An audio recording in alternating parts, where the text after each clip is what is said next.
1월 27일 오늘 만나 성경 말씀은 요한복음 8장 9절에서 11절입니다. 그들이 이 말씀을 듣고 양심의 가책을 느껴 어른으로 시작하여 젊은이까지 하나씩 나가고 오직 예수와 그 가운데 섰는 여자만 남았더라. 예수께서 일어나서 여자 외에 아무도 없는 것을 보시고 이르시되 여자여 너를 고발하던 그들이 어디 있느냐 너를 정죄한 자가 없느냐. 대답하되 주여 없나이다.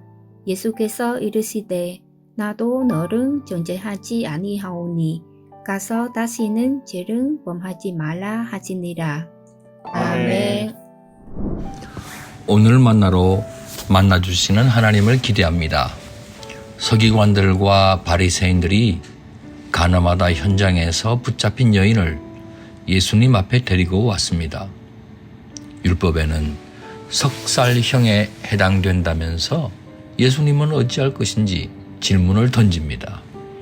예수님을 종교재판에 회부할 빌미를 찾기 위해서입니다.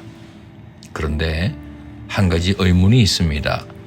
현장에서 잡았다면 남자는 어디 갔단 말인가요? 둘 다 간음했으니 둘 다 석살형에 해당됩니다.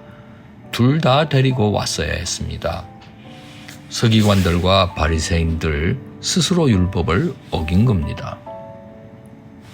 예수님은 대답 대신에 몸을 굽혀 무언가를 땅에 쓰셨습니다. 사람들은 계속해서 다그쳐 물었습니다. 그러자 예수님께서는 일어나서 아주 묵직하면서도 단호하게 말씀하셨습니다. 너희 중에 죄 없는 자가 먼저 돌로 치라. 예수님은 남을 정죄하기 전에 자신을 돌아봐야 한다는 율법의 근본 정신을 일깨워 주셨습니다. 그리고 다시 몸을 굽혀 손가락으로 땅에 무언가 쓰셨습니다. 무엇을 쓰셨는지는 확실하지 않습니다. 어쩌면 가장 큰 계명인 하나님 사랑과 꼭 같은 무게를 갖고 있는 이웃 사랑을 쓰셨는지도 모릅니다. 모든 율법과 선지자의 강령이 하나님 사랑과 이웃 사랑에게 있다고 가르쳐주지 않으셨습니까? 둘러선 사람들이 율법을 들고 여인을 정죄하고 있지만 사실은 그들이 어기고 있는 그 계명을 쓰신 것은 아닐까요? 그러자 사람들은 손에 들었던 돌을 내려놓고 하나씩 둘씩 그 자리를 떠났습니다. 예수님의 한마디 말씀에 양심의 가책을 느꼈는지 모릅니다.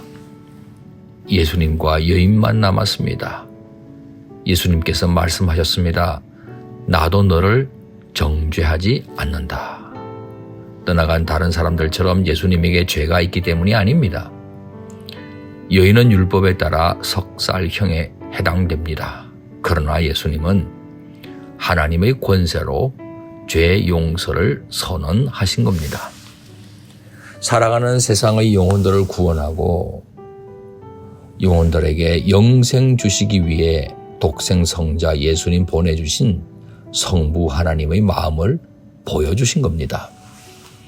동시에 예수님께서 말씀하셨습니다. 다시는 죄를 범하지 말라. 예수님은 죄를 두둔하지는 않으십니다. 죄가 괜찮은 것 아닙니다. 죄는 죄책감과 수치심을 갖다 주면서 영혼을 파괴하는 참 나쁜 것입니다. 하나님께서는 죄인을 사랑하시지만 죄는 미워하십니다. 이 여인이 이후 어떤 삶을 살았는지 성경은 추적하고 있지 않습니다. 그러나 처형당하여 죽을 뻔했다. 구사일생 살아난 이 여인의 남은 삶은 충분히 짐작할 수 있습니다.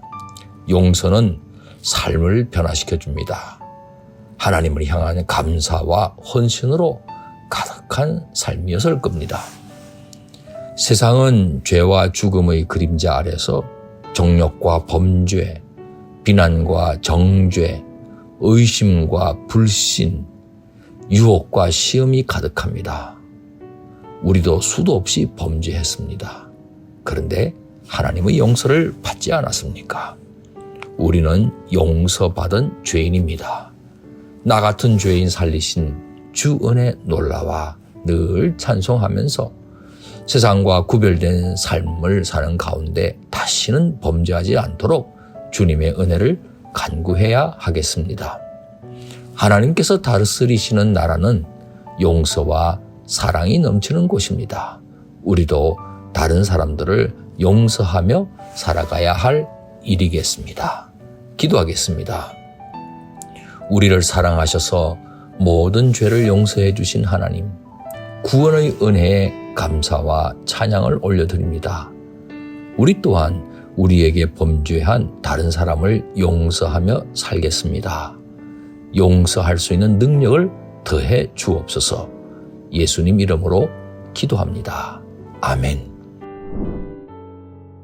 이제 두 가지 제목으로 기도하겠습니다. 사랑받았으니 사랑하고 용서받았으니 용서하며 사는 은혜를 허락해 주옵소서. 두 번째로는 우리가 속한 교회 내 여러 공동체 안에서 서로 사랑하고 섬길 뿐 아니라 진심으로 용서하며 살게 하옵소서. 이 제목으로 기도하신 후에 개인 기도 하시겠습니다.